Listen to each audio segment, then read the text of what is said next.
watching the film, I thought, okay, this guy's undercover in North Korea.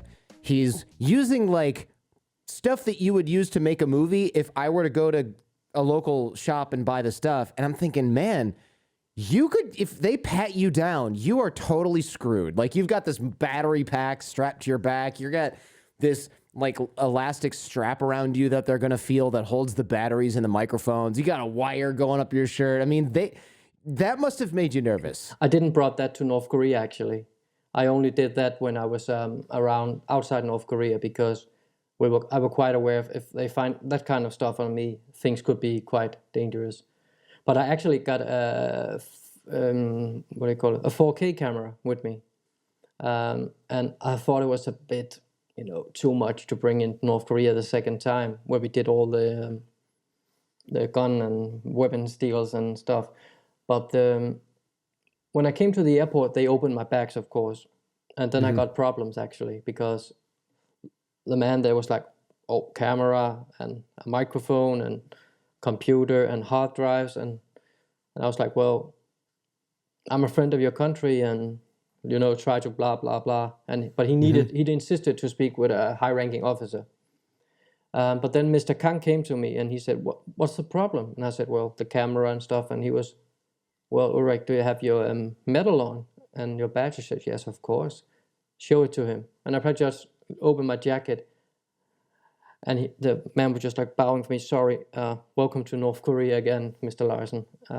So explain this a little bit. Mr. Kang is a tour guide, and we'll explain a little bit more about him because he turns out to not just be a tour guide. I've been to North Korea 4 times. I talk about it extensively on the show, so people who've heard those episodes, they know a little bit about how this works. But Mr. Kang, your tour guide, meets you at the airport. What's this medal that you have that made the guy kind of say, oh, shoot, this is who I'm talking to? Let me back off. What kind of medal do you have? Well, I was there to the celebration in 2012 of the President Kim Il-sung. And at that time, I brought a very small camera with me, telling them that I would like to film the Danish Association in North Korea. And after 4 or 5 days, Mr. Kang just loved me because I was honest to him, he felt, and I loved the leaders and I bowed correctly and I did all the things I knew I had to do to be accepted. And then after the celebration on the 15th of April, 2012, we were asked to, 6 person was asked to come with Mr. Kang and another official, and we go to the parliament. And then we had the medals for, I can't remember what they told, but it was something like, it was a friendship medal of 1st degree, because I respected the country and its leaders, and I will do a lot of film for YouTube and stuff to tell the world how the real North Korea is. And, well, that was just lucky for me to be accepted from Mr. Kang that fast, and it really pays off when I came back, because when they see a foreigner with a medal on, they know that this man is, or woman is good for our country. So he just literally just backed up and said, welcome to North Korea, and just closed my suitcase again, very nice, and handed over for me and gave me my jacket. And that's really something else. I know some friends of mine have gotten those medals just from going on tours several times and being kind of in the right place at the right time and making friends with somebody at the bar, and they're like, hey, you've been here a bunch. You're bringing tourists to the regime. That's good. That's money for us. Here's this medal. I don't know if it's the same as what you got. It might be like a little bit of a pat on the head version of what you've got compared to given what you've done. Although now I'm pretty sure they want that medal back, but we'll get into get into why that is in a second here. I don't go back with it myself, that's for sure. Well, no, I mean they might come and take it from you, but we'll get to. I'll ask you about that too. It's in the bank box. It's in the bank. Okay, yeah, they can go get it from the bank. Why infiltrate the North Korean arms trade in the first place? Like, yes, the North Korean regime is evil and needs to be exposed. In my opinion, I wonder if you share that. But what else? I mean, why do it all? Well, the long story short, it's that when I was a kid, my dad worked on the ferries who sails from Denmark to Germany. And sometimes he was with the ferry who goes to West Germany, and other days he was sailing from another part of Denmark to East Germany. When we go to West Germany, I could practically walk down the ladder from the ferry and speak with the police and the German police, and they gave me this can of Coke or a hot dog or something. And, I speak German, so it was quite easy for me to speak with them. But when we came to East Germany and I went with my dad at work, I was told by my dad and the staff on the ferry that please do not attempt to go down from this ferry because they are communists. They will practically kidnap you, shoot you, try really to scare me not to go in because they have seen what happened to people who try to defect. And that really put something in me. And then on one of the trips back and forward, I met an East German boy, and we changed addresses and started writing each other. And then my dad said, well, we have to go and visit them if possible. And we could come to East Germany and visit them. And for me to see as 11, 12, 13 years old, to see that regime, the Stasi and the whole East German communist system, how the people on the street, they didn't speak with each other. They just stood in a long queue to buy a piece of bread. In the supermarket, there could be 4 cans of beans or vegetables and, practically nothing. And I really thought a lot about that. And then all the changes came in Germany and they were together again. And right. Reunification. East and West Germany rejoined. Yes. Exactly. Mm-hmm. And then later on in my life, Mads Brügger did the Red Chapel, and I saw that.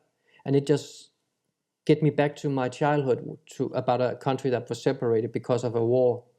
And I started to, dig a bit in this, and I came up that there actually was a Danish friendship association supporting North Korea. And I found that really, really ridiculous. But when you haven't met people, you can't say they are ridiculous. So I started writing with the chairman, Anders Christensen, and he invited me to an open meeting in the association.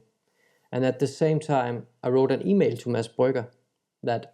Mads Brügger is, or the way you say it is proper, Mads Brügger is a director who directed the movie The Mole, but also another movie about North Korea, which is kind of like a satirical film. So when you saw his film, The Red Chapel, you thought, wow, this kind of reminds me of East Germany and West Germany, how they were separated and how kind of oppressed East Germans were. So that's what got you interested. You find this club, the KFA, Korean Friendship or Friends Association, which is like Danish fans, or it's all over the world, but it's in your local instance, your local chapter is Danish fans of Kim Il-sung, Kim Jong-un, the whole Kim dynasty in North Korea, which is mind-blowing, right? Because you live in a very prosperous, free country where people are not starving. You can't get in trouble, really, for political activities. And these are people that are probably, like, a lot of them are on social benefits, like welfare, and they're going, oh, down with the tyranny of capitalism. Exactly. Let's go to the socialist paradise that is North Korea, where you can get shot for folding a freaking newspaper. And it's so, to be with those people the first time was, it was really like I was in a comedy movie, because what they say and what I knew from, of course, what I studied myself, was so crazy that the best place on earth to live in is North Korea, because the leader cares for you. He gives you food, he gives you clothes, he gives you work, school, education, everything. And I wrote then to Mads Brügger that I was very big fan of his movie, the first one, The Red Chapel, and quite naive, I wrote, if you anytime consider doing a new movie about North Korea, I'll be glad to help you. And I got a long email back from him about North Korea, and that he never wanted to and he never could go back. But he said, well, keep me posted from the meeting and let's see what happens. And then I slowly started to participate in those meetings, learning the Danish people well, and where actually after 2 meetings they invited me to the board meetings, and later on they wanted me to be a member of the board because I was so young compared to them. It's like plus 50, 60 years old at that point, and the youngest one at that point was 34, and then I came in 33 or something. And they just took me with open arms, because you see, this is a young man. He could literally take the future for us. And right. Well, yeah, just thinking back on all those things, it's crazy. how they It's defend. cringy, Yeah. right? It's cringy because you're like with these, and you can sort of see in the film, but I've also seen some KFA meeting footage from other places, and it really is kind of like, I would imagine, I'm trying not to, I don't want to throw anybody into a negative stereotype here, but it's kind of like, you imagine these are the people that do hobbies where they stand outside and look at airplanes and then write down the number of the airplane. And they're doing that for like 10 hours a day, 7 days a week, or train spotting, or they play lots and lots and lots of video games and never come out of their basement. It's like these types of people that, or get obsessed with cartoons, but they're 60 years old. I mean, like things like that. And those are the people that you see at these meetings. Yeah, and many times we have to watch a movie which the chairman got from Korea, when he's been traveling there for I think 40 times now, and every time he brings back still DVDs back or cassettes, and there was a meeting where people can come and see how North Korea is the propaganda way, and it was like 3 hours praising Kim Il Sung by what he did for the country, and it was such a bad editing piece of movie, because on the Kim Il Sung Square, there's practically no cars. Right. And they filmed it from the top of, I think it was from the Yanggakdok Hotel, and zoomed in. And to make it look like there was a lot of cars, they put in some small, who look like car lights, and they just put them in all the time, but they sat left, right, and up and down. It was such a, I can't even find a word for it, but it was so bad done. And the funniest part is that the chairman, Anders Christensen, he can sit for 5 hours watching things like this. I went to the movie with him, the cinema, as you say in English, and to watch a film about North Korea. And at one point in the movie, you see from the Kim Il Sung Square on a parade, he was sitting down, and then suddenly in this parade, he was standing up, applauding and screaming and clapping in the cinema. Like, in his mind, I think at that point he was back in North Korea, and I was literally just looking up at him and, start looking around and just like, oh my God. But that's how he is. And he is, he's so good at, if you ask him questions, which are for him the bad questions, he is so clever to get around them and give you an answer you didn't expect it. And then people start thinking, this man is, let's say he's crazy. Yeah. So this is the chairman of the French Korean Friends Association in Denmark, and he's just, if you've been to North Korea 40 times, you're either an awesome agent for Danish intelligence, or you are so freaking brainwashed that there's no coming back. And it sounds like it's a little bit of the latter, right? It's not the, Although, who knows? Plot twist. Maybe he retires in 20 years and says, hey, by the way. I think he's around 73 now, so I don't think he'll be here for 20 years, but he will support that country till he dies. And it's, well, if you meet him, you will think, when you see him on the street, you think, this is just a regular guy. But come into his apartment. He lives in the outskirts of Copenhagen, and all his wall is practically filled up with books about communism, socialism. He got all the writings and stuff from Kim Il Sung and Kim Jong Il, and well, it's just walking in a North Korean room. It's wow. Yeah. Why doesn't he move there? Did you ever ask him that? Hey, you love it. Move over there.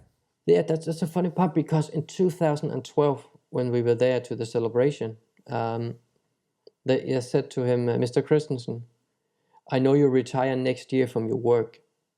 If you want to, you can come here and live for free. And they told him many times that he was welcome, and he retired. But he haven't been moving yet. And I asked him once, why don't you move when it's possible for you? And then he said, well, I'm a product of Denmark, so I live in Denmark and know how to live in Denmark. And I was like, yeah, but you love North Korea. If I was you, and I had this chance to finally live in my country, socialist paradise, paradise, yeah. Why stay in cold, expensive Denmark when you can move out to and live like a king in North Korea? So, well, yeah, it's just crazy. I think it's an action speak louder than words situation. I mean, I'm sure he's thought about it and then went, Oh, well, I have internet when I'm there because I'm a special foreigner. No. Well, can I buy like a nice house, and buy, food? Where can I buy food and that's not state rations? You can't. Oh, well, how do I fly back and forth and visit people? You have to get a North Korean passport, and then we tell you if you can ever leave again. Exactly. Copenhagen doesn't seem so bad. No, I think I will stay there too. So Yeah. but it's a great experience being there. It's North Korea is at many points it's a fantastic nature. Mm-hmm. But yeah, they do have some unspoiled nature. Yeah, it's very beautiful, but you can have like 2 minutes on your own. Then you have somebody. Hello, Mr. Larsen or Mr. Harbinger. We had to go on. Yeah. I remember plenty of times where I would be walking and I would even just sort of like walking along a beach at a hotel, thinking this is a beach at a hotel. I'm not going to get in trouble, and then I see guys out on the rocks fishing, and I go, I'll walk over there and I'll walk back. And before I get even remotely close, some guy comes out of the freaking forest and says, yeah, go back that way. And exactly. Were you watching me the whole time? Where did you come from? Oh, some dude literally walking in the forest alongside me so that I don't see him, thinking if he goes far enough, I'll tell him to turn back. That is the thing. And I remember thinking there's no path through this forest. I walked up and around, and there's no trail. There's no, like, this guy was just walking through like the bushes to see where I was going through like a machine. Yeah, I actually did the same. I stayed at Nook hotel, and I wanted to walk, up to the, there's a football field in the cinema building. Right. And I think I came. This is the hotel that foreigners can stay in Pyongyang. It's one of the hotels. Few hotels. This is the best one to keep them isolated on the island in the river. Yes. For those of you who heard my North Korean episodes before, it's on an island in the river, so you can't just go off of it. There's like one military or security checkpoint, so you can't just wander off. You're kind of on a Alcatraz-y, a hotel, but Alcatraz, and you can't get away from it. And if you swim, they probably also swim after you. So you're oh yeah. Or they just shoot you and say that you fell in the water. Yeah. The funny part, I think I walked around 200 meters and I haven't seen anybody following me. It was like my little own rebellion test. But then suddenly, a lady I knew from the hotel came out in front of me. Like she has been running around the building, and she was like, "Oh, are you here, Mr. Larsen? Well, let me follow you back to the hotel so we can have a beer or a cup of coffee." And okay, let's go back, right? But that changed when I had the medal. I was a bit more able to walk free. Yeah. But I have seen how they treated journalists in North Korea to, really show them that we are the one in charge here. And it's just. Yeah. My favorite trick was seeing something interesting outside the window of the bus and then running up and saying, I have to go to the bathroom urgently right now, and so does him and him. And then everybody would get off the bus on the side of the highway, and it's like, three of us are going to pretend to pee, and the other guys are going to get their cameras out and wander around. And they were like, guys, if you want to take photos, just ask and stop to take photos. Yeah. And they liked us because we were pretty cool, but we wanted to like talk to the girls that were laying around picking flowers, and they would like... They couldn't speak English, so they would like sort of laugh and flirt, and then some guy would come out from the village and yell at them, and they would run away. I mean, we had a lot of fun doing that, but it's the kind of fun that you have when you realize that you're in a human zoo, but you're the visitor, and those are the zoo animals. So it's dark, right? It's a dark situation. I have many times questioned myself if I have been asking a North Korean citizens on the street a question to my guides, and asked him a question and he asked her and they came back and translate. I don't think they ever asked him my questions, because the answer I had back was, we are so happy to live here and we are so proud that our President Kim Il-sung built this country for us, and we will do whatever it takes for him and his family to have a healthy life. And you know it. And when people ask me, how is it to go to North Korea, I say, well, it's quite difficult to describe, because it's like your whole body is, on overtime, because you are being followed, and you have maybe from the guard some silly, crazy questions, and you need to think, what do I say, and what do I do? How do I react to things? One of the most difficult questions I had was, we went to the Manso Hill when they revealed the 2 new bronze statues. And then So these are giant statues of Kim Il-sung and Kim Jong-il Yeah. that were unveiled, I don't know, in like 2013 or something like that after Kim Jong-il died? 2012, 2012 in the 2012. yeah. Okay. And I was participating in that moment, and Kim Jong-un came by in a great car. I don't know what brand was, but it was a very big limousine, and people went practically, freaking out. And after that, we went to the bus, and then one of the guys sat next to me, and he said, "Mr. Larsen, how do you feel?" I said, "Well, I was surprised that the young successor was here tonight, and it was a great firework and very beautiful. For me, it just showed me how you love your leader." And but Mr. Larsen, how do you feel in your heart? Oh, wow. That's interesting. And then I said, "Oh, I feel this kind of, it's warm. I feel comfortable." For 10, maybe 15 minutes, he keep asking me about my heart and my mind of this particular situation. And Yeah. then finally, there was a young guy with at age 22 or something, and he could see what happens, and he could see that I was starting to get a bit, go away or leave me alone or something. And he just, uncomfortable. "Well, can I ask you a question?" I was like, "Thank you." I had nothing to hide, but it was just uncomfortable because it was my heart and my mind, my heart and my mind. And do you feel the same in Denmark for your prime minister? And I was like, well, sometimes maybe, and other times it's a finger up the air, you know. Yeah. And it's like, can you do that? Yeah. We can even make jokes with our leaders and our queen. And I knew the answer, and I was like, do you never have like a teacher where you make funny stuff with your president or leaders? And I was like, no. Like, way. If that happens, he probably got shot or killed or tortured or something, or all the kind of things. So it's really, you really have to be focused the whole time. And especially when I have a mission, it was really not to do any harm to anybody. And do you think he wanted an honest answer? Like, do you think he was like, no, come on, just tell me the truth? Or do you think it was kind of like a trap?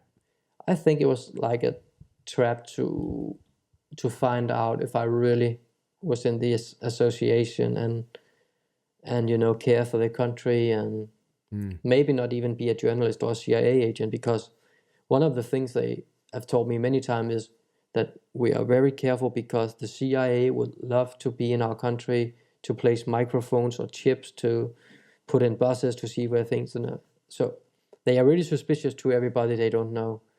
And with Alejandro Caro de Benas, the president for the International Friendship Association, he's the gatekeeper of North Korea, and he's really a mean person when he's in North Korea. And I've met him in North Korea, and he was extremely rude, mean. He deleted a bunch of people's pictures without permission. He just picked up their camera, took memory cards away from people, and they're like, hey, what? Come on, I just spent like 3 days taking photos of everything. There's nothing on there. You can look through it. And he would just delete everything and say, no, I'm the one who tells you what you can take photos of. He strikes me. So his name is Alejandro Caldebenos. This is the leader of the International Korean Friendship Association. So he's the chief weirdo, I guess, when it comes to these sorts of things. But he also runs tours in North Korea for, in case you have no idea who we're talking about, which is everyone listening right now. So he very much has this, in my opinion, a little man complex. He's a nobody in Spain or wherever he lives. I don't mean to be rude, but to give you a sort of a picture of him, for those listening or watching, he's kind of just like a dork, and he's a nerdy, dorky dude who doesn't have a lot going on. But when he's in North Korea, he's the cool foreign guy that is the chief of all of the international tourists that can come and go from North Korea. And he's got a bunch of medals for existing, and a North Korean military uniform that he loves to sort of cosplay and put on and pretend like he's an important guy in North Korea, when My opinion, and I have no real facts for this, is that North Korean military and other high-ranking officials probably look at him like the biggest dumbass that they can use and abuse, and he is just a toy for them to try and get money and recognition. I don't think he's important at all. I think that we can quite agree on that, because it shows how he put me into the whole thing. And when I introduced Mr. James, he could literally smell the money in front of his nose. And I remember paying him for me and Mr. James. The price was like 5 times higher than I went the first time, where I arranged practically the whole thing by myself with the Danish Association. The tour was more expensive when you went with him than if you went with another company. Yeah. Alejandro is, Yeah. and he's like, I should transfer him money, and I should give money to the North Koreans, have money back with me and give to him. And as you said, in Spain, he's a zero. I visit him in Spain many times. And there's approximately 100 people, I think, in Spain who look up to him as a father figure, because they have come from lower, how do you say in English? People with low income and maybe lower socioeconomic status. Yeah. And when they come to him, it's like he's very kind to them, and please, you can have a meal, or please take a soda, a bottle of water, come to our meetings, and then you are a good friend with Alejandro, and they really respect him. And it's like a cult or a gang. Yeah. Yeah. And when I started speaking with him and came a lot to Spain to build up this friendship with him, the people from Spain who was a part of the Korean Friendship Association, I could feel in them. I could speak with Alejandro like I just say, "Hey Alejandro, how are you?" And and they were like more, "Oh, Alejandro, nice meeting you, and thank you for letting us come here today." And yes, sir. Please, sir. Thank you, sir. Exactly. Yeah, that kind of thing. And I was like myself, and they could see that he was speaking to me a lot. But that was, of course, because we had a mission, him and me. He thought as well.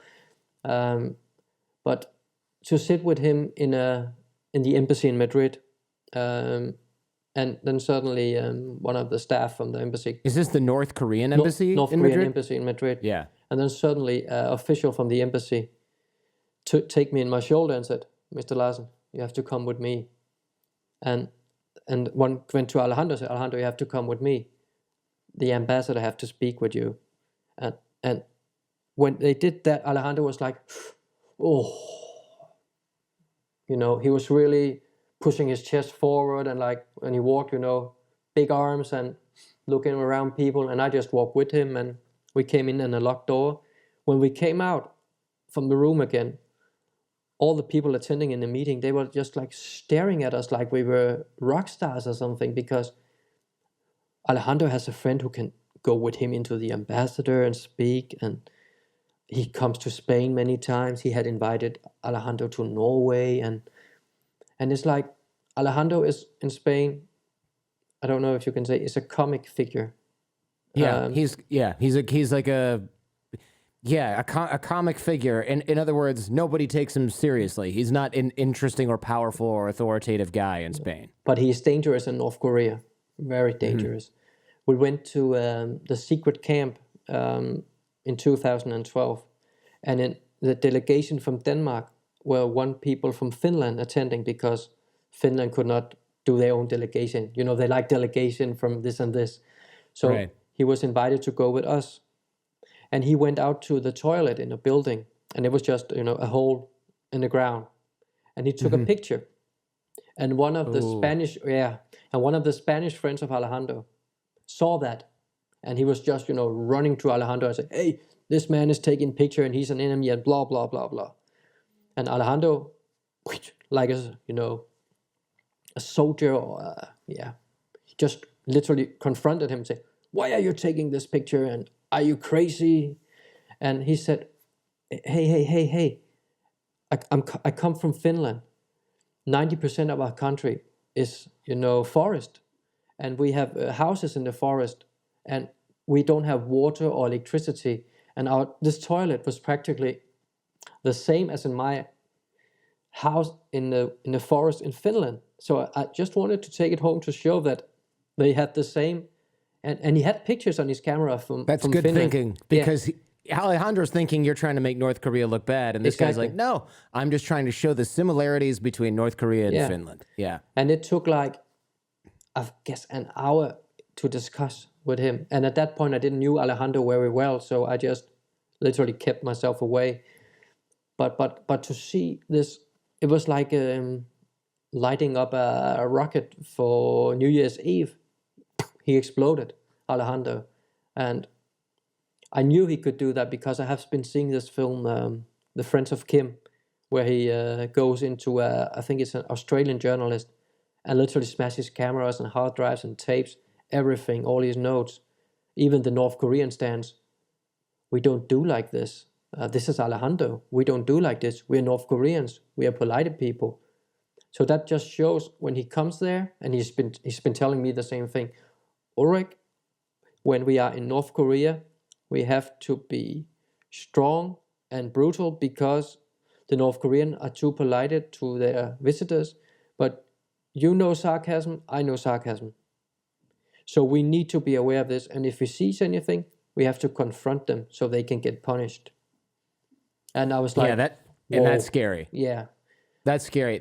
There's one point in The Mole where he says about the director, if I see him, if he comes to North Korea, I'll smash his face and put him in the mine, because they'll put him in a hard labor camp in a mine, and he'll basically die working in a mine.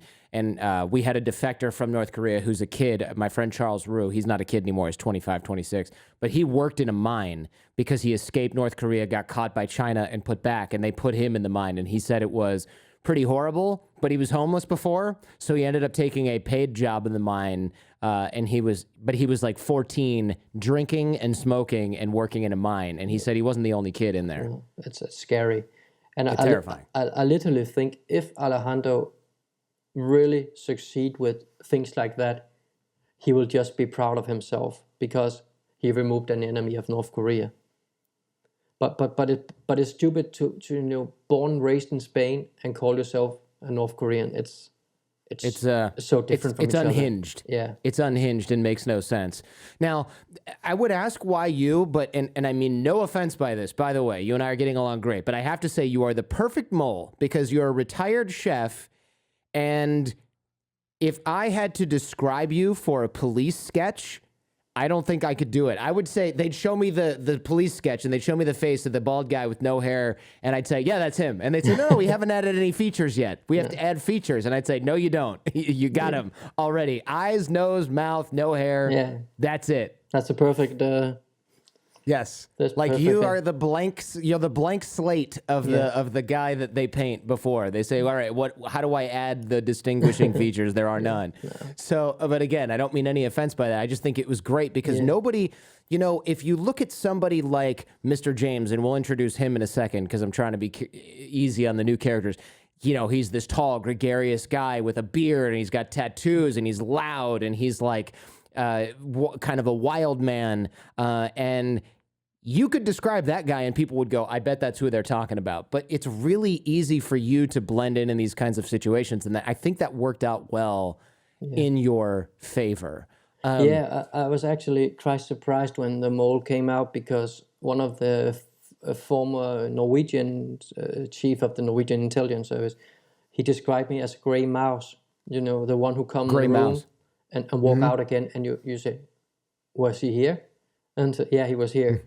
And the same did Annie Macron, said the MI5 officer. Right. And in the film, you debrief with this MI5 officer who's asking you questions, just like you would if you debriefed with the CIA after getting back from North Korea. Yeah. I did that twice. With normal tourists, they don't really care. But sometimes when you come back from a trip in North Korea, the CIA or the FBI or whatever, they want to talk to you and say, hey, what did you do this time? Anything new? And if you say, oh, we went to a museum, they don't care. But if you did something, then they want to have lunch. Yeah. Yeah.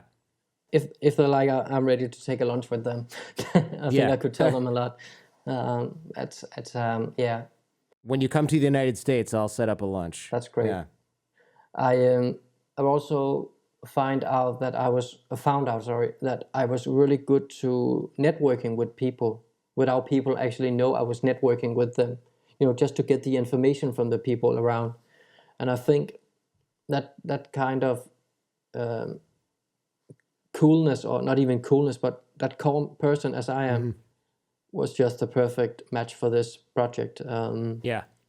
And I have never arguing with any people or anything during this 10, 11 years. Yeah, about you anything. seem pretty unflappable. Like, even when you're nervous in the film, you can't really tell. I mean, you can, I guess, if you say, I'm really nervous right now, I got to take off this microphone. But there are times, and we'll get to a couple of close calls, where I thought, yeah, I'd be shitting myself. And you were like, oh, let's see if this works. And but I want to kind of keep chronological order here, because the story can get kind of complicated. But how long were you in this before Alejandro Caudabeno starts asking you to figure out ways to help North Korea make money? I will say 3.5, 4 years, approximately. Okay. I met Alejandro in 2012 in my first visit in North Korea.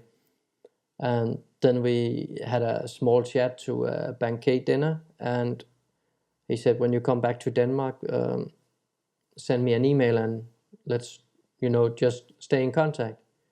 And then we quite fast find out that if the most important thing is, I never knew that Mads Brügger, the director of the mall, met Alejandro before. So that was actually, for Mads Brügger, a great thing that I myself came into him as my mission. So, and it took some years before I found out that they actually traveled together. So that was good for me and good for the whole project, because then it was my own way of, moving into those things. But the first meeting I had in Spain with him, he talked about many things, of course, but he said, maybe we can do some business with the North Koreans. And when I came back to Denmark, I sent him an email and said, Alejandro, thank you so much for taking your time, speaking with me, and, blah, blah, blah. And he sent me an email back and said, well, by the way, if you could find people who would like to invest from 50,000 euros to 1 million euros, we can do something. And that just, started up building this whole thing. And then for the next almost 3 years, no, it was more than 3 years, I was, networking and participating in meetings and everything that KFA did. And then we came to a point where now it's time to meet up with, Alejandro should meet up with a fake investor. And that was Mr. James. Yeah, but in the beginning, I think that Mads Brügger tried to contact two regular Danish business people, not telling them anything about the plot, but if they were interested in looking on investment in North Korea. And it was like, no, thank you. First of all, it's illegal in pretty much every single country in the world where you would ever go. Without saying every country, let's say any country where you would even think about going on vacation or even think about visiting a friend in, it's illegal there. Yeah. This is international sanctions galore. Yeah, but then a few months before, Mads Brügger was to a book exhibition, and that exhibition they also had a little award with podcasts. And then there was a podcast about a criminal who spent 8 years in jail for selling cocaine to the jet set in Copenhagen. And that person was Mr. James. Right. Yeah. And they just, fall in just big. And then Mads was saying, took the phone. Hello, Jim. This is Mads. Listen, I need somebody who knows the game as a criminal. Do you think, or could you, blah, blah, blah, go to North Korea maybe? And, when are we leaving? Tomorrow. Right. So let's get a picture of Mr. James here, because normal people don't say, yeah, I can pretend to be an international arms dealer and go to North Korea and play that role. Mr. James is quite a character, right? He was in the French Foreign Legion. He got out of the French, and if you know anything about that, that's like, if your life is really a total shit show, go join the French Foreign Legion, where you can get away with killing terrorists in Africa or like insurgents in the Middle East and you get paid kind of crappy, but at the end you get a French passport. But this is a guy from Denmark, okay? So this isn't a guy who needs a French passport. If you are living in the middle of South Sudan and your only way to get to a better life is to join the French Foreign Legion and you're kind of a bad mofo, go ahead. But if you're in Denmark and you join the French Foreign Legion, you are not just an adrenaline junkie, you are somebody who basically doesn't give a fuck if you live or die. Exactly. That's kind of where you have to be, right? And I think to put in Mr. James, or Jim as he's called, was when the first meeting with Alejandro in Oslo, I was told late the evening before, can you book a ticket more for Mr. James, for Jim, because he is our person now. So he came in very late, and that was actually good, because then we just have like an hour in the airport to figure our own cover story, how we knew each other. And we didn't even sit together in the plane to Norway. But it was just like, we just matched together straight away and he played his character so well. And he did. And I'll talk about the cover in a bit here. But okay, so he gets out of the French Foreign Legion, Mr. James, and he becomes a cocaine dealer. Like a big enough cocaine dealer to go to prison for 8 years. Gets out and decides he's going to be an actor, which is actually a perfect role for him because he's like this tall, good-looking guy who's obviously insane and can totally paint himself in a different way. He can do easily. Many crazy things, yeah. And he pretends to be this representative anyway, or an oilman who's interested in investing in different places. You know, $50 million and up, otherwise it's not interesting, he says. And he says, yeah, I'll invest in North Korea. I don't care. And I guess if you need somebody to pretend to be an arms dealer, a former soldier and international cocaine dealer who is now an actor is really the perfect person to do this. Yeah, he was just, taking on this character like, I think it's 90% himself, actually, because he knows his criminal game. And as he told me, I was always supposed to lie when I was out. That's what drug dealers do or criminals do. They lie to families, lie to everybody.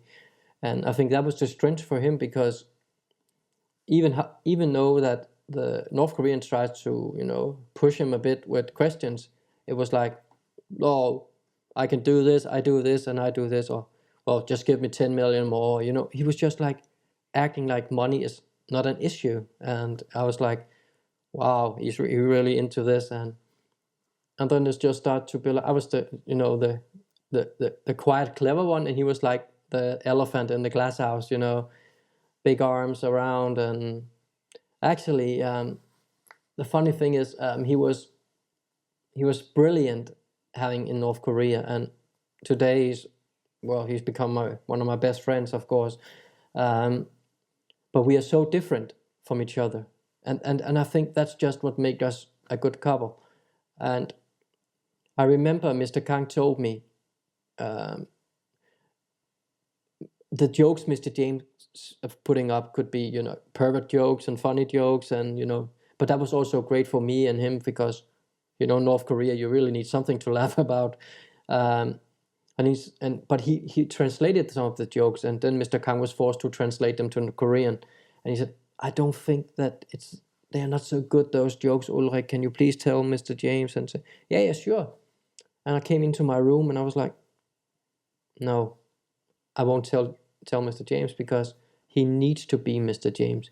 He needs to be himself. Yeah, because if I go in and say, hey, Jim, listen, Mr. Kang just told me that the jokes, and maybe that would have made Jim think, oh, I need to, change myself a bit. You don't want him to get in his head and start overthinking it. You want him to be he needs to be a little bit out of control, because his character is an arms dealer that is out of control. Exactly. Right. Yeah. And then, well, I think actually just Mr. Kang think, well, I can translate it different if it's needed. Right. I'm not going to say what he said. I'm going to say a crappier version, and they'll just go, it's not funny, but that's the Danish humor. Yeah. I'm not going to say that joke about women's body parts in front of 15 different people. Yeah. Exactly. But they also liked him because of his money. No doubt about that. And when you can sit a whole day with North Koreans and negotiate about things and say, well, it's 3:00 in the morning, we have a deal. You go to bed for 5 hours, have your breakfast, and you have to start a meeting next day. And they start again from scratch. And it was like, no, you promised, and Alejandro promised, when we're here, we have to do business. And then things just flipped over, and then all the doors open to what you see in the mall with, well, the weapons and the drug things. And it was like they just needed to really verify Mr. James himself.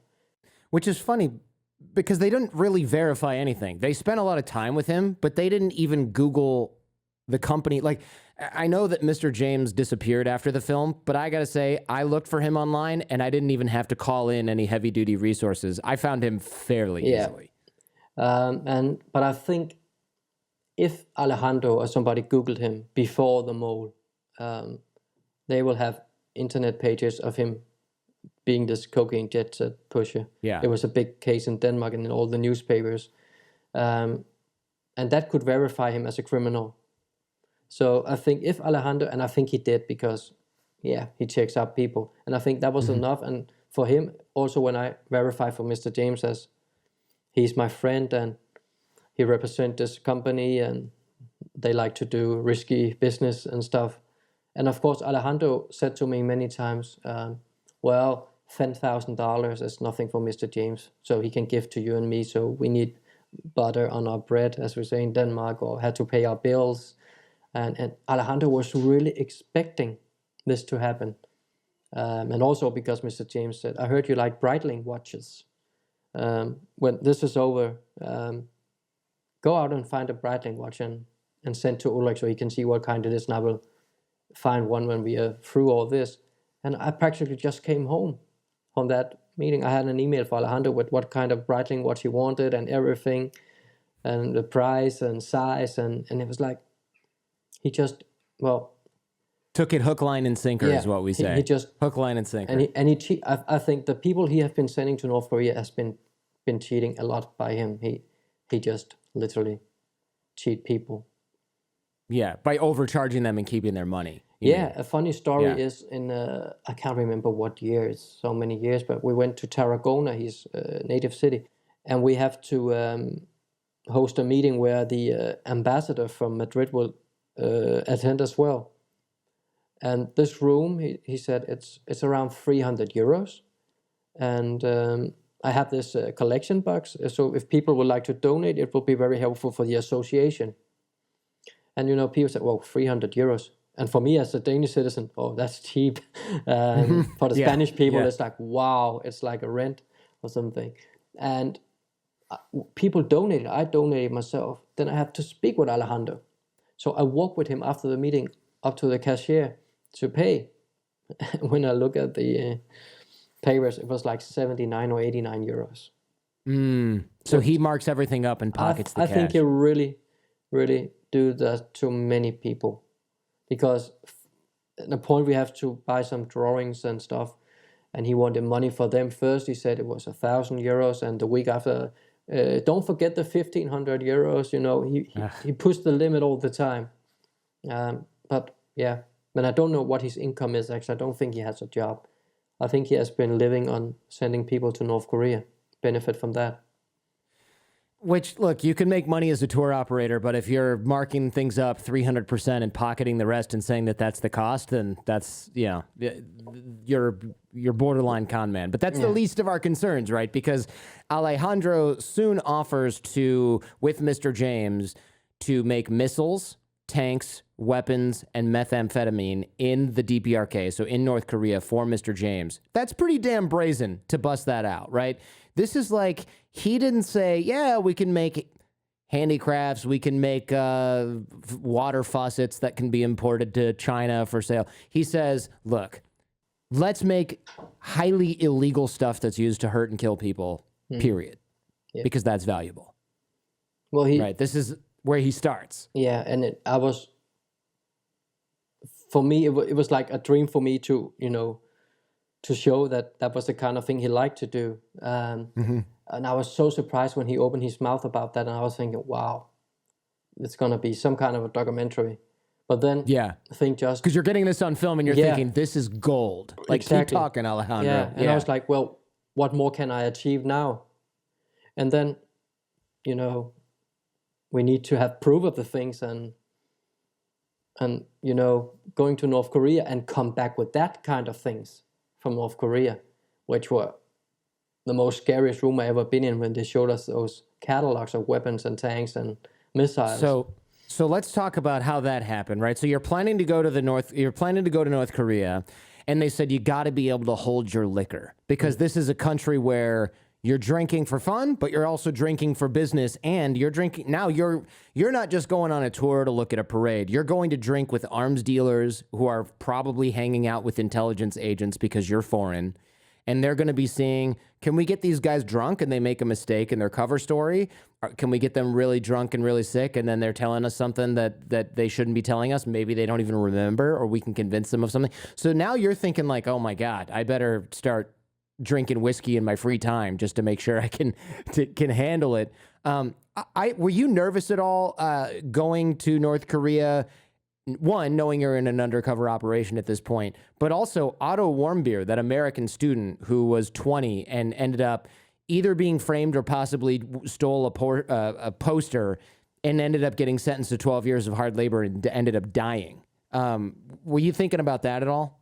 Well, the most scary part about the Otto Warmbier case is when we were in Pyongyang having those meetings with the president of the weapons factory and all those kind of things. Otto Warmbier was in prison in North Korea.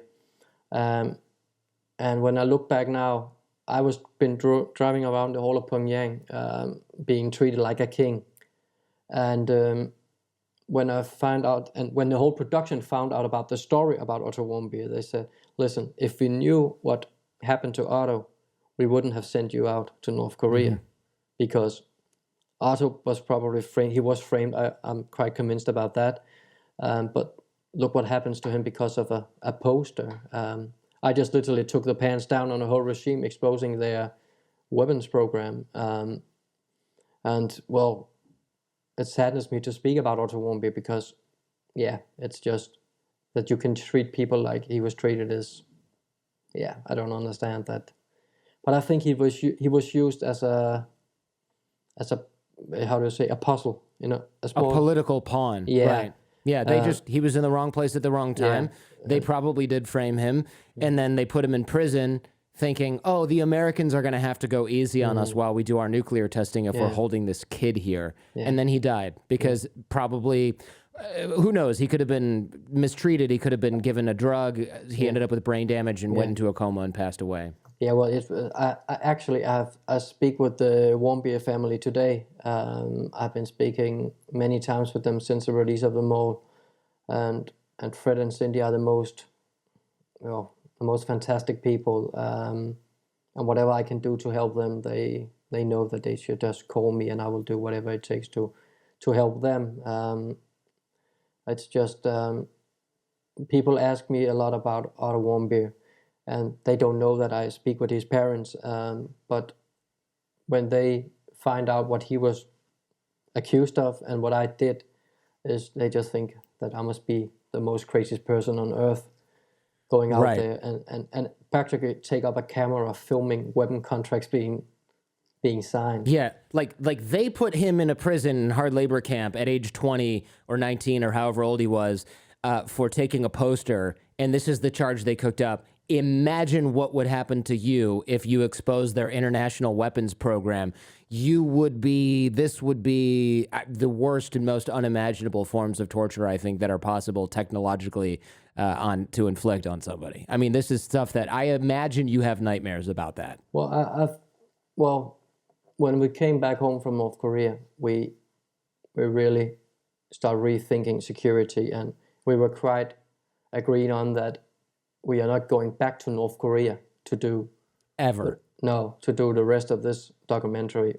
We had enough to stop at that point, but there was a bit of time to digest what we came back with, and then Alejandro came up with the wise idea of this next phase of triangle dealing with a Jordanian person to send oil, and I was like, is he now trying to frame Mr. James to put up money to a person who do not exist?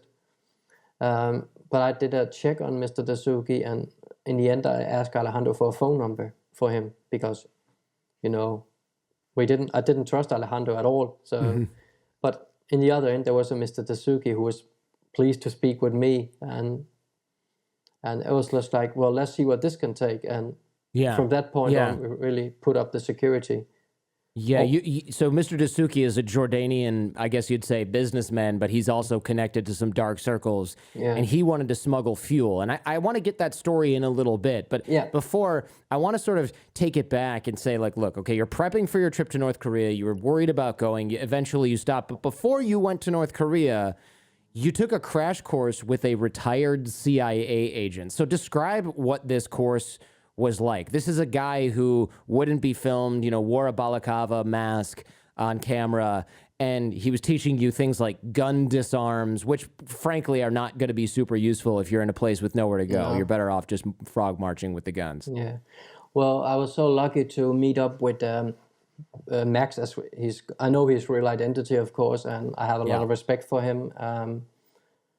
But well, for me, it was in the beginning. It was like, wow, I'm going to the US to meet up with a CIA agent. I was like, wow, James Bond. I should have been 13 years old or something at that point. And I found out how an agent thinks. And one of the most important things he taught me was to be a perfect mole or undercover agent is that you have to be 95% yourself and then 5% mole, because you will always be tested by people when you walk in, with criminals. So keep your story so close to the truth. Tell them I have 2 children. I have a wife.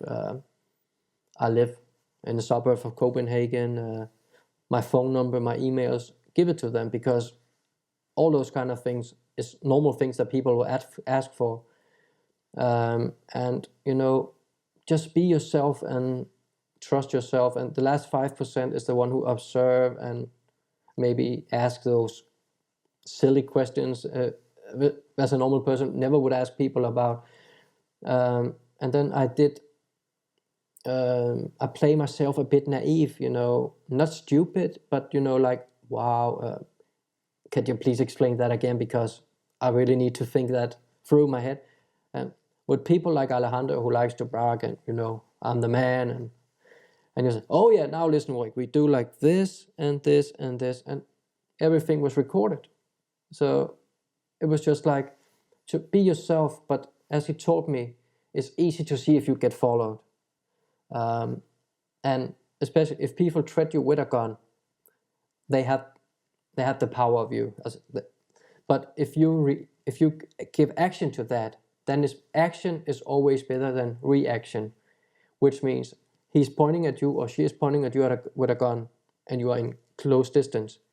That person will never expect you to grab the gun away and always push it into the person, because then you do the action, but the one who's threatening you needs to rethink the whole situation and do the reaction. And at that point you can really get yourself an advantage getting away, even get the gun away and stuff like that. And he was taught me that if people are watching you, following you, if you have a suspicion of if you and me was meeting on the street and you were following me, or I were following you, if we walk through each other, normal people will always just give a small glimpse to the person coming next to you. And he said in 99%, the one who is following another person will never look the person in the eye or at the person. And that was a good thing to know. And I think one time I was followed in Madrid by a police officer in Madrid when I had a meeting with Alejandro, because he followed me around, and when I walked past him, he just looked away. But I think actually he was maybe following Alejandro and not me. But when I was there, he probably think, okay, you've been speaking with this guy for 3 hours in a cafe. Maybe we should just look at you. So it's very possible they may also know just from look, if you were going to North Korea, you're probably on the register of Danish intelligence after the third or fourth, visit with your medals. And then they say, hey, look, it might be nothing, but he's meeting with the Korean Friendship Association. He's meeting with the leader of the Korean Friendship Association. They're probably sharing intelligence between Spain and Denmark. And they're just saying, hey, look, we don't know of anything. These could be two geeks, watching North Korean documentaries for all we know. But they're meeting up and they've been there for 3 hours. Maybe you should just make sure see where he's going. I would imagine anybody who has a lot to do with North Korea is on the intelligence radar, or on the radar of intelligence services in their country. I went a few times and I remember talking with an FBI agent friend of mine, and he said, you should meet with the CIA because you want to be ahead of this if anything happens, not like, oh yeah, I've been to North Korea 4 times. Why? Is that weird? He's like, you should be meeting with them so that they know that they can talk to you face to face, not try and get to you some other way. So I ended up meeting with them for that reason. So it doesn't surprise me at all that you were followed.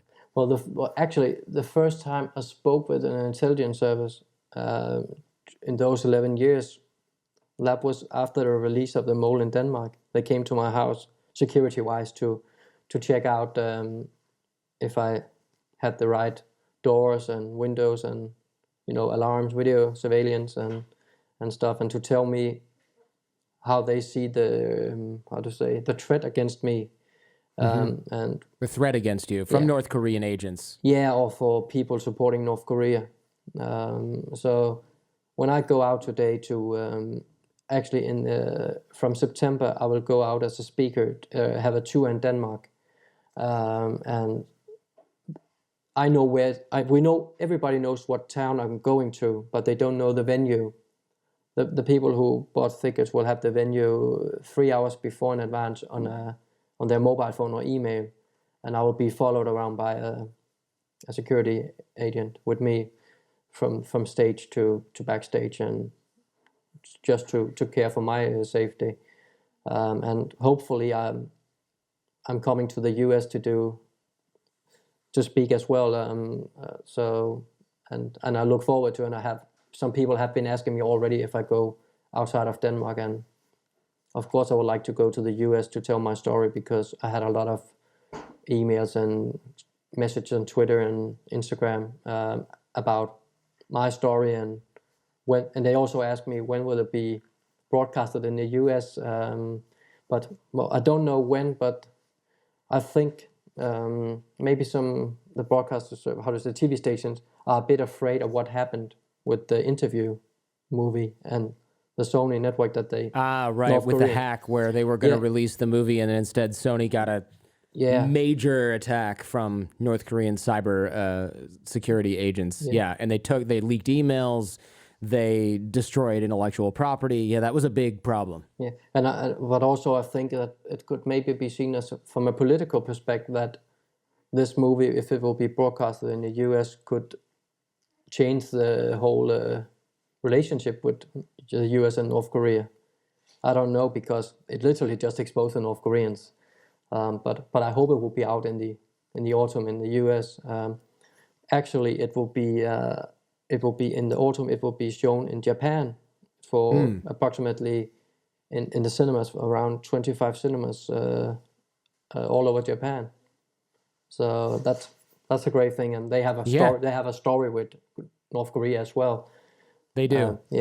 But having invaded the Korean peninsula, Japan and North Korea are... North Korea hates Japan as much as the United States, possibly in some ways more, possibly in some ways they're less of a threat, but certainly they are essentially looked upon as Nazis, just like the United States. I mean, they are the enemy. Yeah, and it's the story of the Korea Peninsula, as you say, it's a never-ending story. It is. So you're playing your undercover character, right? And you sacrificed a lot of time, but also a part of your personality. And one of the rituals that you had is that you spray this cologne on. What did that do? I thought that was kind of an interesting little ritual that you seem to have. Well, the story is many years back, my dad gave me a deodorant, and it smelled not that good. And Not that good. No, and for my first meeting with those Danish friends of North Korea, they had this cheap perfume on, and it was really stinking, and not a good one. And when I then came to the first time to North Korea, many of the North Koreans to use the same deodorant or something, and it was like when I had this deodorant on, it was like, well, now I need to be aware of I am undercover, and then I just started to use that, and always before I enter a meeting or did something, I had always Metallica in my earphones. Metallica. Yeah. So you get in the zone. You're like, all right, spray on my shitty, terrible cologne. Yeah. And put way Metallica. too much of it, by the way. You're putting on way too much cologne. Like I saw like 3-4 sprays, but I guess, hey, look, when in Rome. And then you're jamming to Metallica. So you're getting pumped up to be a criminal, an international criminal. No, well, I just took a bad smell in Metallica, and it's a good thing for Metallica. I love Metallica. I was not too, Yeah, of course. Yeah. And I remember many times, I think it was the Four Horsemen. There's a line, you have been dying since the day you were born. It's all been planned. And it was like in my mind that, well, it could go wrong. So if I die, it's been planned that I should die here or get in trouble. But actually, when they put out a new album, it's such a crazy thing for me to do. But I was in Tarragona with Alejandro after I went to North Korea with Mr. James to do a debrief.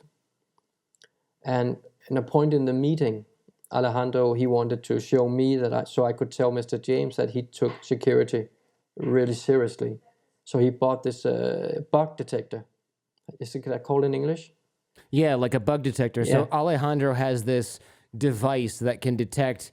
So you go to Alejandro's house or bar to meet with him after going to North Korea, and Alejandro wanted to say, hey man, we're doing some 007 shit right here. I've got this bug detector. But meanwhile, you have cameras hidden in your stuff. You've got your audio recording devices. So you must have been pretty unexcited, I would say, or excited in the wrong way to see his bug detector. Yeah, well, I think at that point we had been talking together like an hour and a half.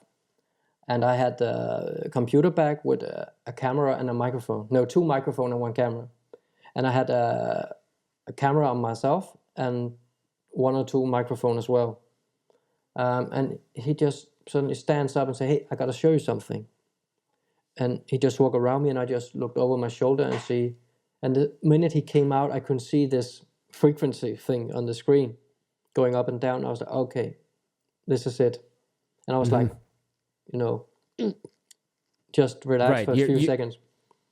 And you must have been ready to sort of like either throw up or run out of the room or something. Yeah, but then I was like quite comfortable because he didn't wanted to test me out. He just wanted to show me that he was bragging about his new toy. Yeah. But then when he came near me, is of course starting to react. And luckily, I have a small bag on the table with a car key in.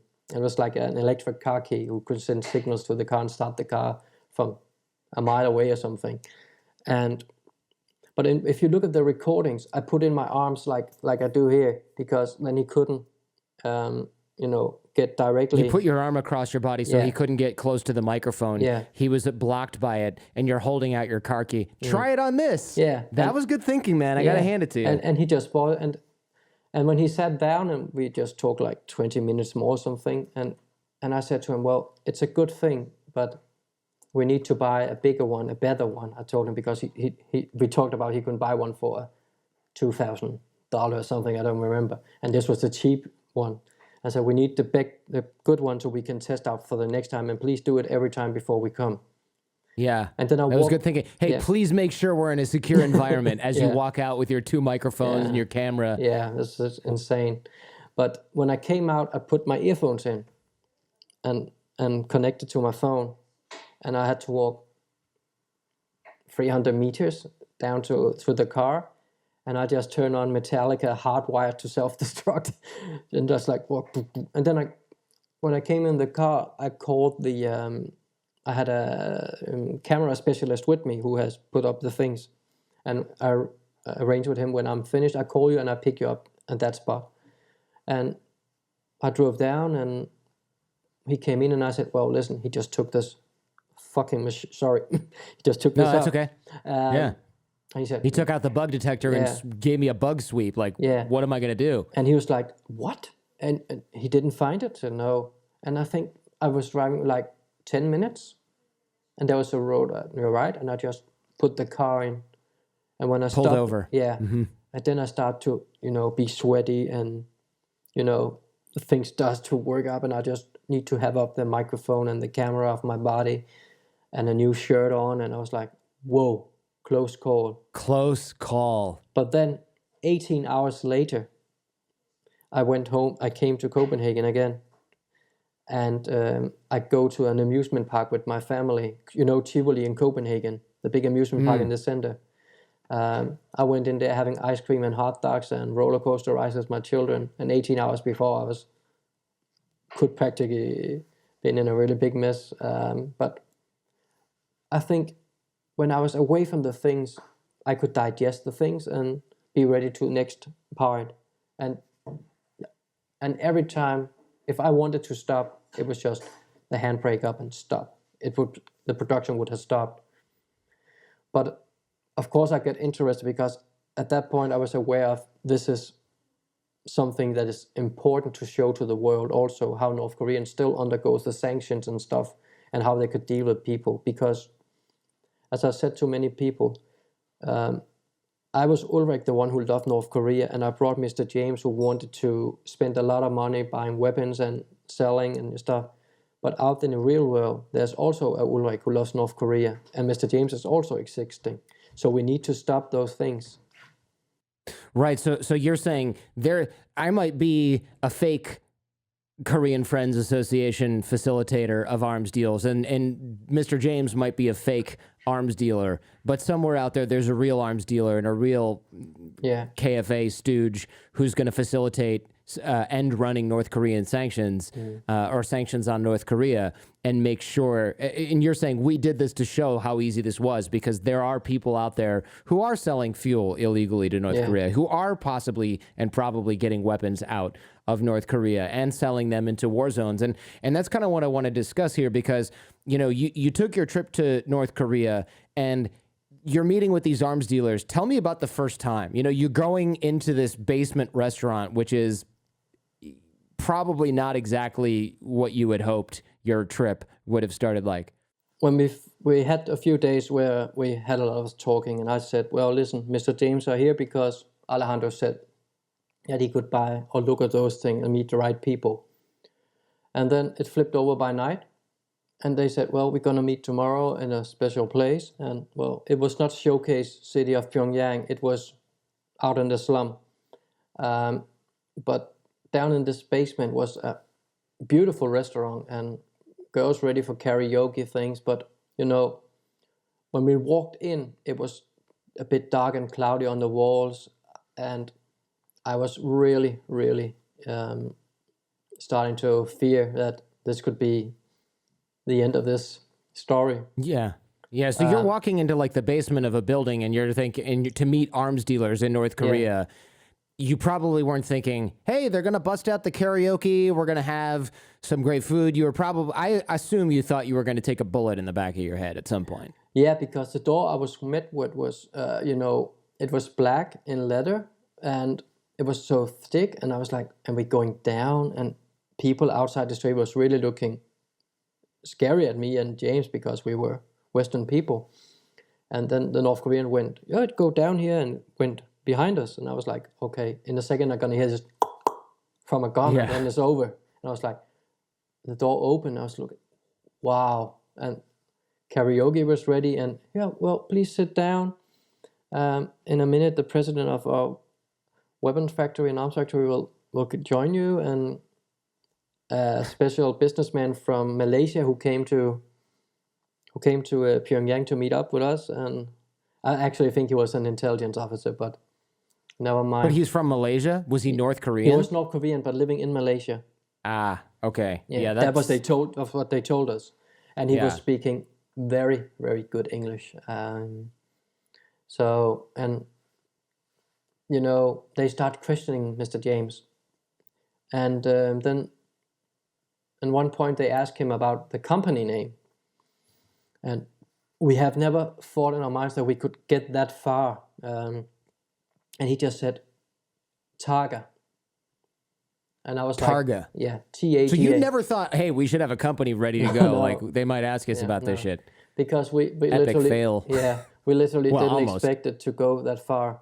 But doing businesses like this, you don't have a web page saying, hey, we're Targa, That's true. we sell weapons. So they were like, well, okay, if you call it that, well, it's Targa, it is. But then they start questioning Jim a lot, Mr. James, and I was like, I need to remember what he's telling them, because if he missed something, I could, give him a... Fill it in. Yeah, exactly. But he was... And at that point, you could really see that he has been used to do criminal things and talk with people. He's in the zone, right? He's in his element. His zone, yeah, and he was like bragging and having a beer and having, ginseng snaps and all those kind of things. And we just, well, let's just do an agreement of working together and, whoa, yeah. And now let us have some karaoke. So, and then I was standing up singing Celine Dion, My Heart Will Go On. And I can't sing, and I didn't choose the song. I was just asked to do it. And, it was just fun. And it was a great break, actually. And then suddenly, I saw Mr. Kang with my camera. And I was like, oh, shit. He's going to check it out now. But he gave it to his colleague and said, you have to film Jim and Ulrich and the people here so Ulrich can bring it home to the people of Mr. James so they can see we had a great time in North. And I was like, great. Now they really trust me. And they took it many times from me filming me. And yeah, practically filming themselves doing crimes. It's insane. But they trusted me that much that, well, it has come as a shock for them. And I think today I must be the most hated person in North Korea. It's possible. I mean, other than the invisible boogeyman of whatever political figure they hate in the United States at this point.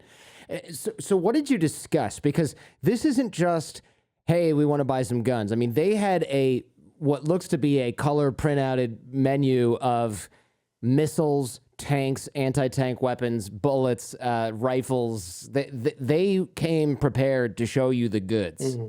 Yeah, well... And you brought it back, which is incredible. I mean, when intelligence agents come and talk to you about this, they must be blown away that you have hard copy documents of weapons that they were offering to sell you. Well, it was first when we had those papers. I couldn't really... I couldn't do anything with them in North Korea. I just left them on my room when we were driving the day after. But when we came to China, I brought them in my computer bag. And when we came to China, I put them on the floor or on the bed, I can't remember. And I just took a picture of everyone, first with my iPhone, and then with a regular camera, and then with the video camera, and did a copy to hard drives. And so I had 3 copies of it in 3 devices. And just to be sure if something happened. But luckily we had the papers back home with us, and yeah, that was just... I literally, when I looked and it was like the price, the weight of it, how many rounds, and all detailed. And it was, well, Stinger missiles, thermobaric E-missiles, which is very close to nukes. And it was like 8 million euros, $1. And this is like 6 million. And we could buy launch machines to every missile. It was actually just the money who set the border of what we can do. And I was like, wow. I knew this is the most great documentation of the North Korean weapons program, or what they... A smoking gun, no pun intended, is what we call that. Like, this is great evidence. You telling a story is one thing. You saying, and they gave us this in the restaurant when they gave us a weapons contract, is something totally different. Like, this is a list of weapons with the prices, the weight. They didn't just say, yeah, we'll sell you some guns. They said, this is exactly what you can get and how much it's going to cost and how much it weighs for you to transport out of here. Like that's real evidence of intent. Yeah, one of the things, it was an updated version. So they told us exactly how many they have left. They have 4 of these missiles and 125 of those guns, 3 tanks. I can't remember the amount of it, but it was an updated what they could offer here and now. Like the updated inventory. Here's what's left. Yeah. Yeah. Yeah. And wow. And it was like, wow. And when I called the producer of the movie from Beijing and said, hey, I have some papers back home with us. I think it's a good idea if you come to the airport when we get back to Copenhagen, just so he could have the papers and put them in his safe. So he was driving late Sunday night. We came back and he was like going away from family, drive 60 kilometers from home to the airport and back just to pick up the papers, because we really needed those papers to, be safe. And also he took my hard drives and stuff with him so we could secure all the material.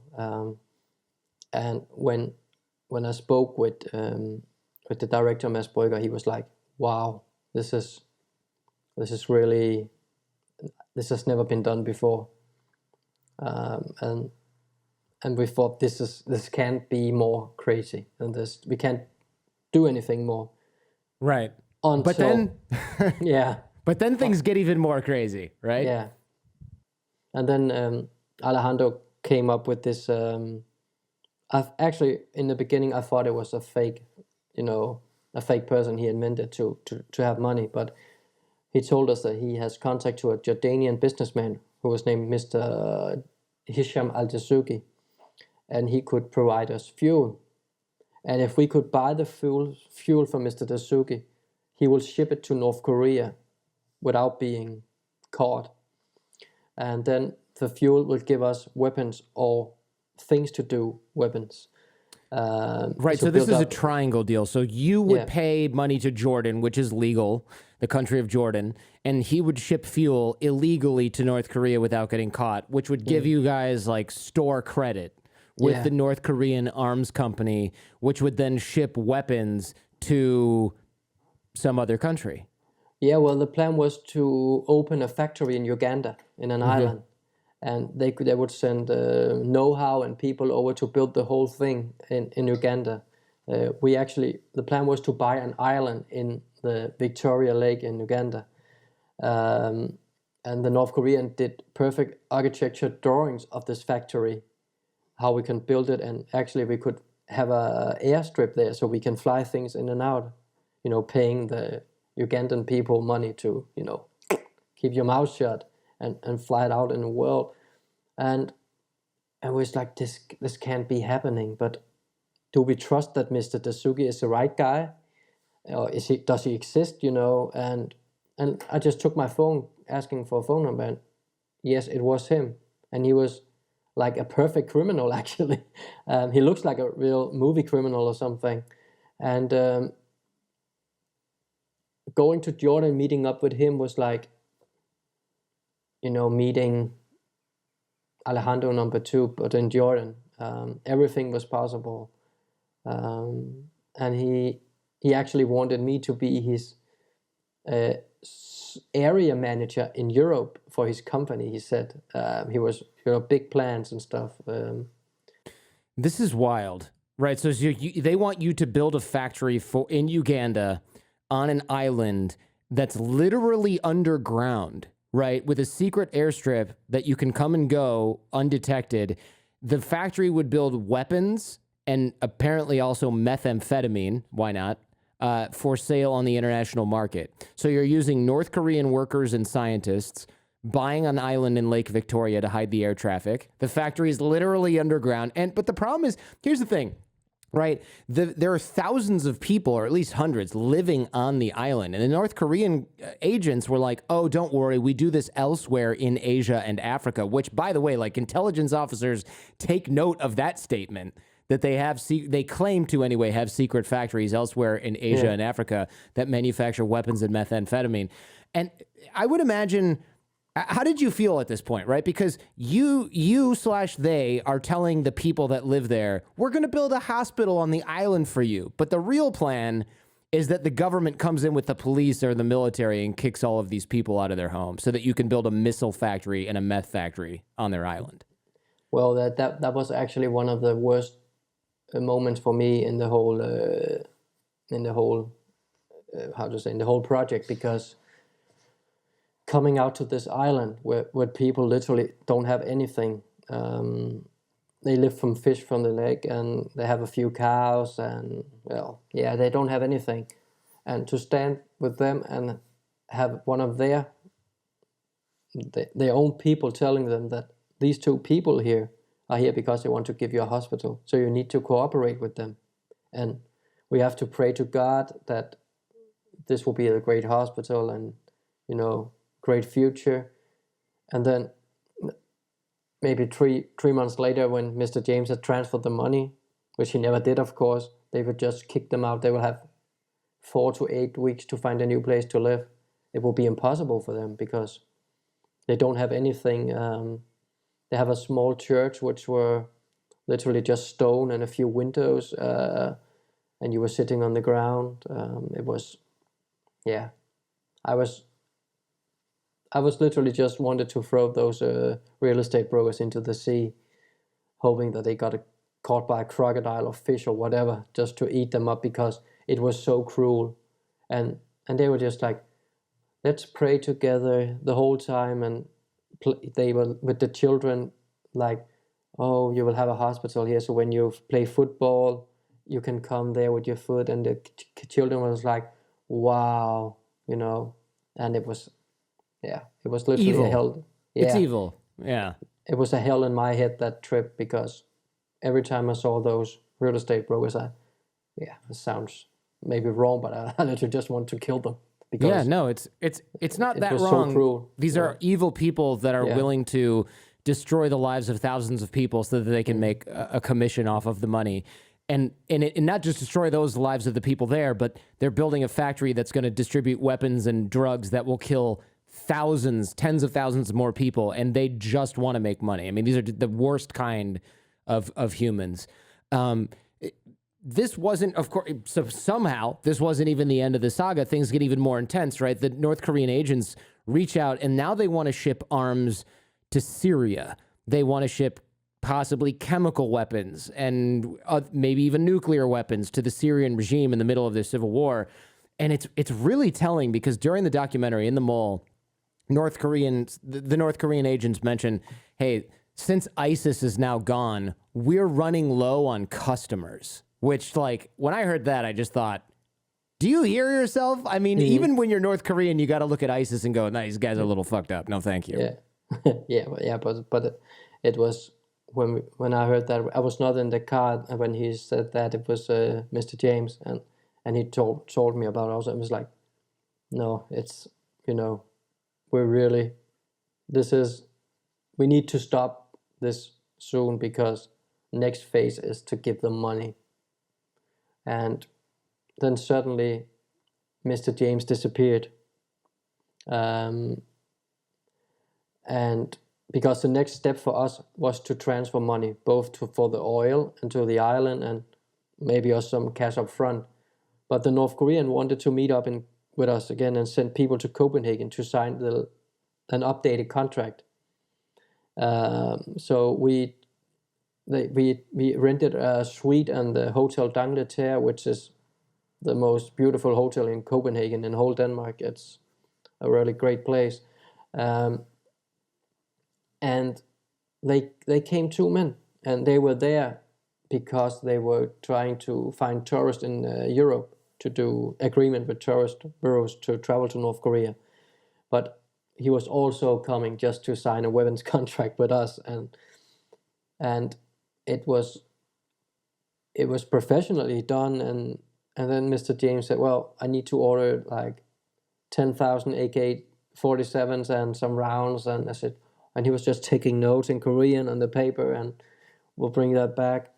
And from then on, Mr. James became a ghost. So he just disappeared. But then I had to go for a year, talking with Alejandro, Mr. Dasuki, the North Koreans, telling Mr. James is gone. I can't get in contact with him. That was difficult because Alejandro, he wanted to move on. Of course, he said, well, I know people like James. Let's find some new one. He's just a bad guy. And it was very difficult because Mr. Dasuki, he threatened with a court justice, but then he rethinked the whole thing through and wrote to me, well, I can't do that because I'm breaking the law myself. Right. Yeah. Nice bluff, but you're the one offering to sell fuel illegally to North Korea so that Exactly. they can send weapons and meth. Maybe you don't want to frickin' put that in writing, genius. And then, well, I just kept on speaking with them, and I had a meeting in Copenhagen for the KFA, the international annual meeting, and Alejandro couldn't come because he's still detained in Spain. His passport is detained.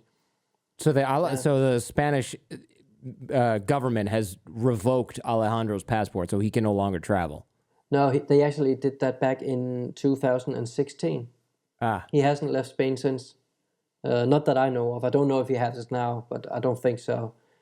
But, having that meeting, I knew that it won't be long until we have to tell the truth to Alejandro. But at that meeting, I presented a model of the hotel project in Uganda, telling those people about it. And it was a risk for me. It was a planned risk because I was expecting when I put that up to people taking pictures, Alejandro will kick me out of KFA. But he didn't. It was like he loved me even more. He just sent me a note, please take that away again. And well, I did, and the other people did. So, but nothing happened with my status. And then I revealed it to my wife before telling Alejandro, and that was not probably the worst thing, was to tell my wife the truth. How did she react? I mean, she must have been so pissed off that because she didn't know the whole time, right? No, well, she knew I was traveling, of course, but she's never interested in politics, so she never asked me any questions really. But when I told her we did it in our own home, and Mads Brygger, the director, was with me, and it was literally like two small school children sitting with the principal's office, has been doing something bad for the school. But she was of course shocked, but as I said, I couldn't tell you what I was doing because then you wouldn't let me go, or you will simply sit home, be a nerve-wracking wife the whole time. And for that, she was quite thankful that I didn't tell her because of the kids, of course. And so she didn't have to, but then she thought I was an idiot, and well, but she also said that the last year I was going a bit in myself, being more calm home, more closed and don't speak a lot because I had so many things in my mind. But then luckily, after I told her it was a plan to tell Alejandro, but then COVID hits Denmark also in the winter of 2020. So we actually had to wait until October, where I had to speak with everybody as they still were my friends. To September, the premiere was in October. And when I revealed it to Alejandro, I told him the story that I was going to a school in Copenhagen and to talk about North Korea. And they have asked if he could participate also from a Zoom connection because they wanted to ask him questions because he was the president of KFA. So your plan is to tell Alejandro what's going on so that he doesn't find out when the movie comes out. Yeah. And you want to do it on Zoom. Yeah. Because it's COVID and you don't have a choice, right? No. And actually, I think Zoom was the best thing because if we had to go to Spain, because he couldn't travel, he could be more dangerous for me if we met up with him or something. So then I needed to get out of Spain quite fast. So he thinks he's about to lecture some like college students or high school students about North Korea on Zoom, and then and you decide to tell him the whole thing is a ruse. The whole 10-year-long saga is you being undercover.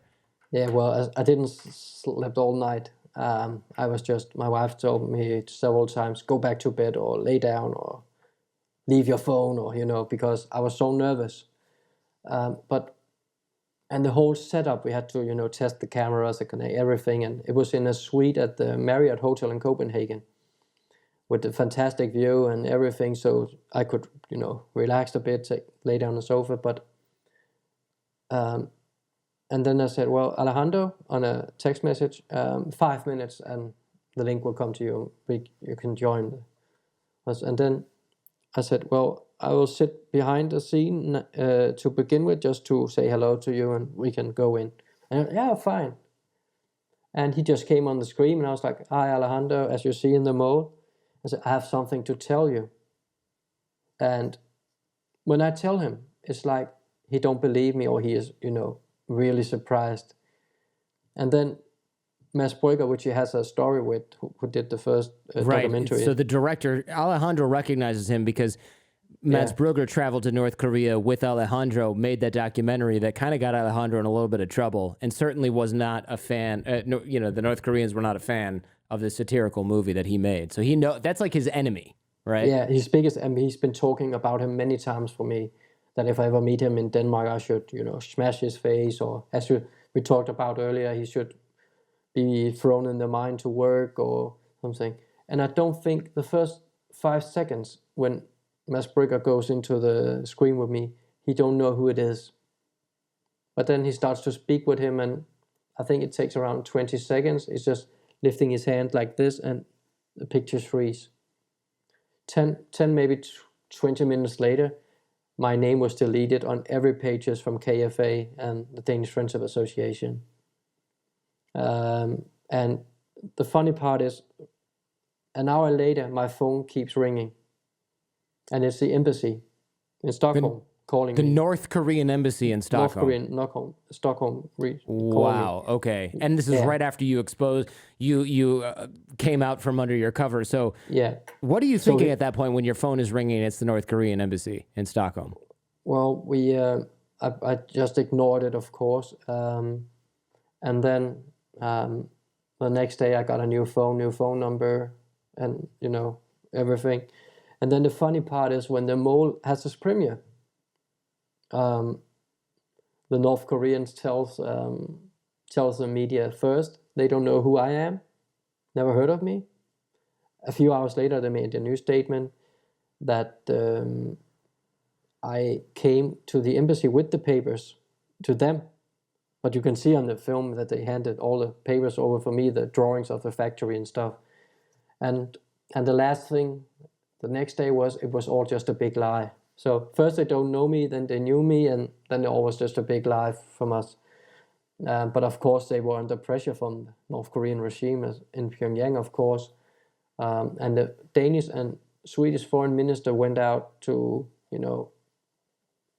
take distance from all of this, and they wanted a deep undergoing investigation of how the North Korean embassy is used to provide weapon and arms to right, because now this is the embassy is clearly not there to facilitate anything other than get money to the North Korean regime, sell weapons, conduct business deals. Embassies do a lot of things, but running sanctions and dealing in methamphetamine and weapons sales is probably not one of the main things that they are supposed to be doing in Sweden. Right. No, but once again, it just shows that the North Koreans do whatever it takes to get money, weapons, fuel, food, anything. And it just started it was a Sunday evening. It was premiered in the television and in the cinema, and we had a special screening in Copenhagen for the press and celebrity people in Denmark. But in the morning, around 8:30, we slept long. My daughter came in, Dad, you're on the TV, and I was like, now it's in the evening, and all the news was just my face. And me I've been doing some interviews up to the Danish broadcasting service, who was showing the broadcasting of the film in the evening. and my Twitter and Facebook exploded with messages. I had like more than 4,000 messages on Twitter, and I actually deleted every single one of them because I couldn't, it was impossible.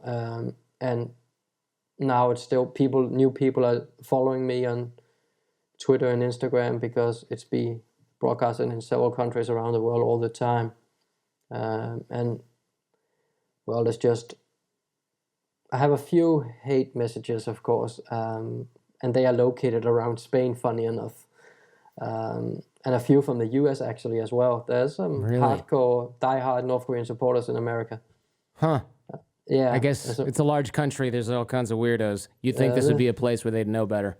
Yeah, one of them is from San Diego, I know, and the other one is from the Midwest. And the one from the Midwest is a lady.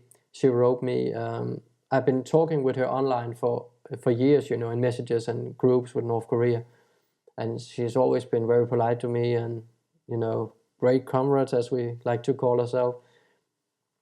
And then she said, well, you got your minutes of fame, but remember, the internet will never forget and will get you someday.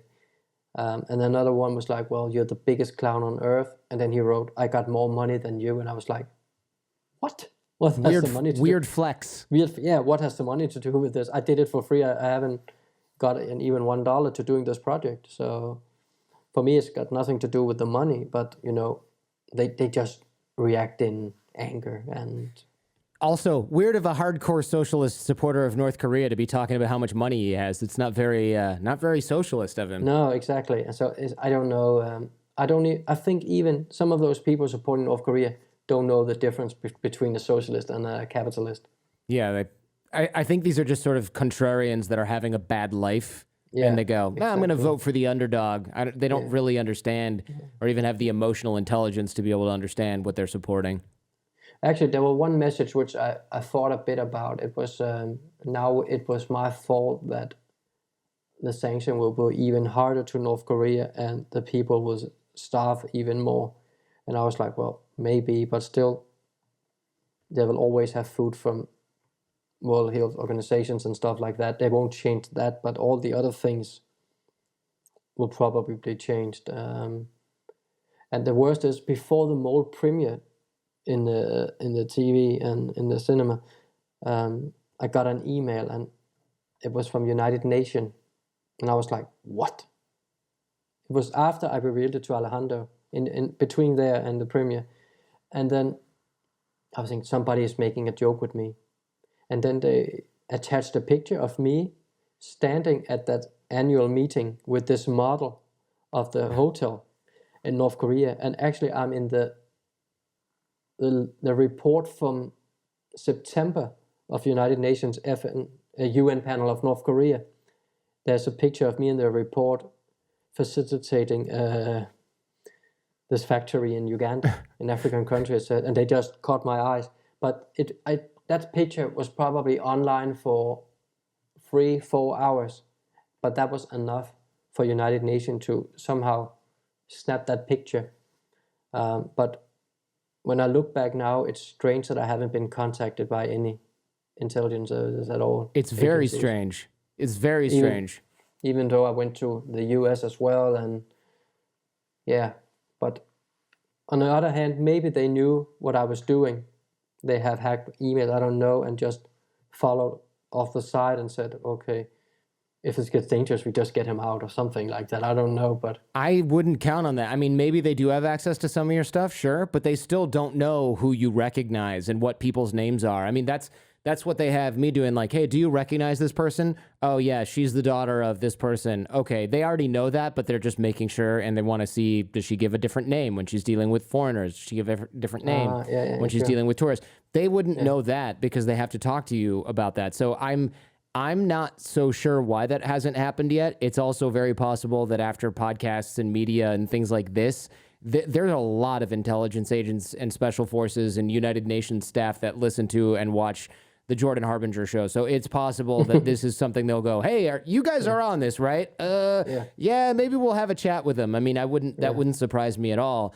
It seems like they should absolutely be working with you on this. I mean, look, this is North Korea trying to avoid sanctions on fuel and weapons and promoting instability across the world, contributing to a genocide in Syria by trying to buy missile systems and chemical weapons. I mean, this is a very serious allegation for which you have plenty of evidence and proof. So it's not just a bunch of hearsay. No. As I say every time, that for me, every night there's approximately 25 million North Korean inhabitants going to bed. They go to bed with fear and hunger. And they wake up in the morning with fear and hunger. What I would love to be one of the persons who could smash a hole through the whole border to bring in justice to the North Korean people, because no people should live like they do in North Korea. One of the things that I always get back to is there could be 10,000s of people walking on the street, and you saw it yourself. They don't speak with each other. It's like they fear each other to talk, and you should not live in a country like this. But I know they will say, our great leader take care of us, and without him we will live in a really bad country. So I really hope that I could be one of the people helping that to happen one day. It will be very difficult to do in that point, because you can't just put those. I don't think you can reunificate the North and South. I think there would be too much hate actually from the North still, and it needs to be a really long way to do and bring in, a normal country, if we can use those words, because it's such a bad place to be. It's going to take full on at least a generation, and It would take an international effort. South Korea can't bear the brunt of this. It has to. We have to get help from China, the U.S., the United Nations. We have to build it. I mean, we have to build telephone lines and power lines and running water. We have to develop the infrastructure, build universities and an educational system that's not just propaganda about the leadership, that's actual knowledge and things like that. We have to start from scratch, and then also make sure that the people are gainfully employed and being trained. I mean, it's going to take a whole generation and then some to change all of that. I remember the same thing with Germany, that they are still actually problems in Germany, and it's still 32 years ago, because in East Germany you had a job, you have a car, you have those things, and in the West you had to work to have money and houses. So all those things, as you say, it could take generations. And East Germany and West Germany were a hell of a lot more similar than North and South Korea, and they were separated for a lot less time. East Germany and West Germany, they had television, they had electricity in East Germany, they had running water in East Germany, they had an education system that wasn't too bad in East Germany, they had heavy industry in East Germany, they had a lot of oppression, but they could write to people outside the country, they could make telephone calls, they could receive mail and parcels from international destinations. I mean, it's different, but it's not a different universe. North Korea is a different universe, especially when compared to South Korea. One of the only things they have in common now is the language, and even that's different. That's right. Because I talked with one person who said that if a South Korean goes to North Korea, it's very difficult to communicate, because all those terms and slang you use now, they don't know what it means. I know and it's very formal. Yeah, I know they have mobile phone in Pyongyang now. Finally, yeah. But they asked me if I wanted a SIM card to my phone when I was there last time. I said, no, I'm fine. I don't want to put anything from your thing into my telephone, because I couldn't use it anyway. I could call, inside North Korea, but to who? I'll have a guy with me the whole time anyway. So, and I couldn't call back home. So, Yeah, there's no internet for your phone. There's no international calls. Now I think you can get some internet, but it's like, you buy 1 gig for 20 euros or something like that, and it's limited. It doesn't really make any sense.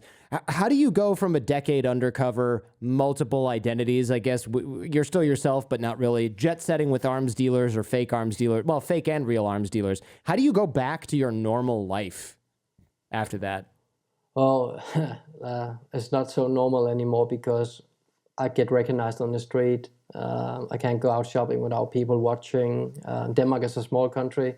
But, well, in the beginning, I was not aware of it. But when we went into 2018, I could really see from they start to editing it a bit also. And okay, when this comes out, I'm not just a normal person anymore. I'm a known person in Denmark now, and well, people are nice to me and wanted to have selfies, and those kind of things. Very nice, and want to say how brave I was, and also many people say, "Are you still with your wife? Did she beat you up?" Or I say, "No, I'm still with my wife. I love her a lot, and hopefully she loves me just as much as I love her and my children." But well, I was to.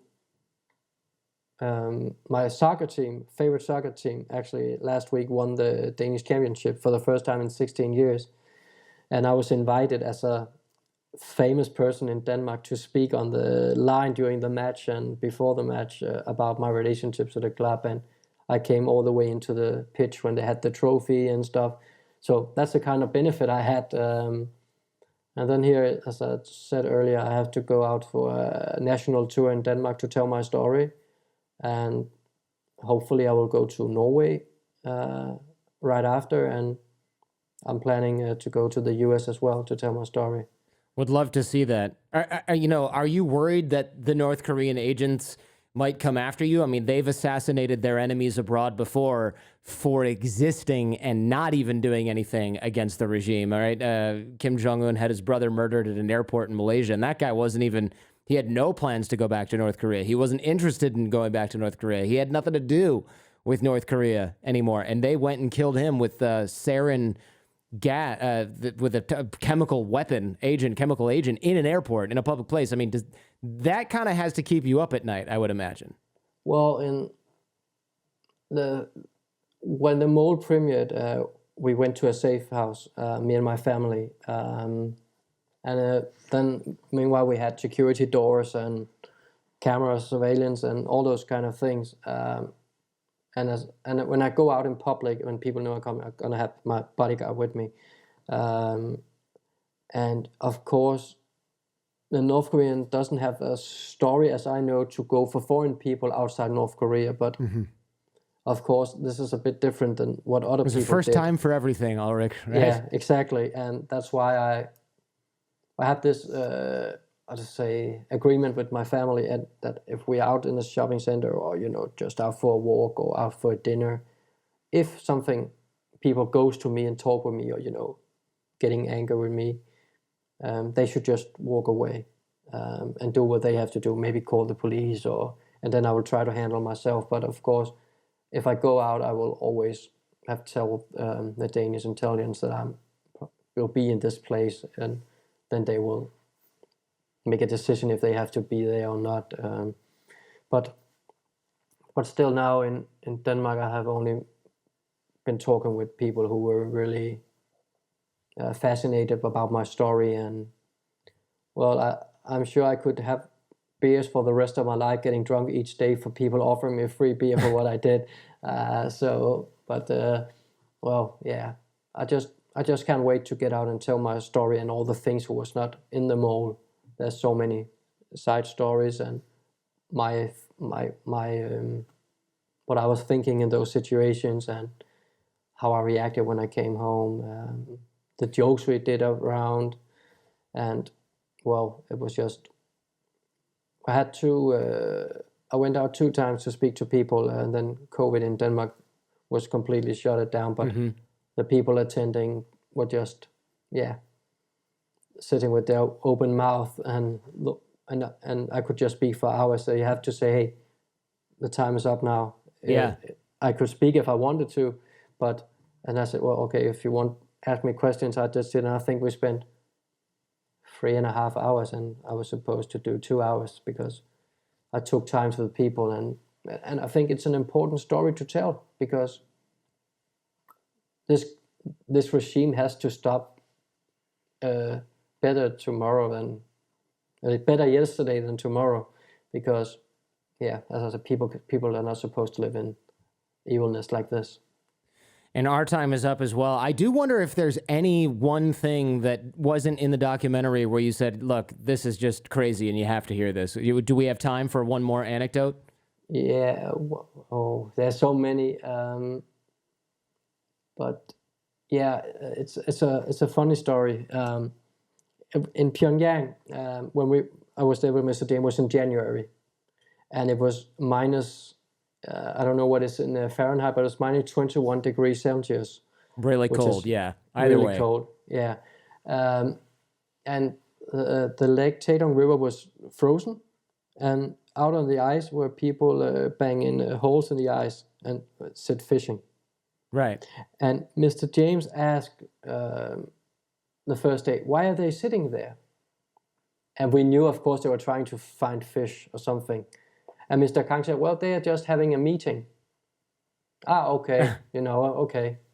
And then the next day or the day after, we went past and people were still sitting there. And then they said, well, James, now I know why they are sitting there. And then I was like, no, stop it. Don't say you know what they are doing. They're searching for food or something, because that would, could offend the North Koreans. And then he kept like this article break, and he said, well, it's because their balls has frozen onto the ice, so they can't get up until springtime. And the funny part is, Mr. Kang was like he wouldn't translate it, and I just bang him like this. He said, come on, just translate it, this is fun. And he just told it in Korean to I don't know if it was his officer or something, and this officer was like looking at him, looked out on the people, and then he was like completely laughing, and then just grab his hand and grab his balls up and say, oh no. And I was like, that was just like an icebreaker, if you can use that word. But that was the humor was so important for me and James, because we can keep it intern, but also there's always a North Korean near you when you're in North Korea. Yeah, that's true. It's weird that they wouldn't admit it's ice fishing. I mean, people do that in the United States, and they're not starving. They enjoy it. It's like they could easily not lie. That's one thing I noticed about North Korea, is they can easily not lie and it would be totally fine, but they will choose to lie about something that is totally innocuous, because they just want to be damn sure that you don't have a negative impression of the place.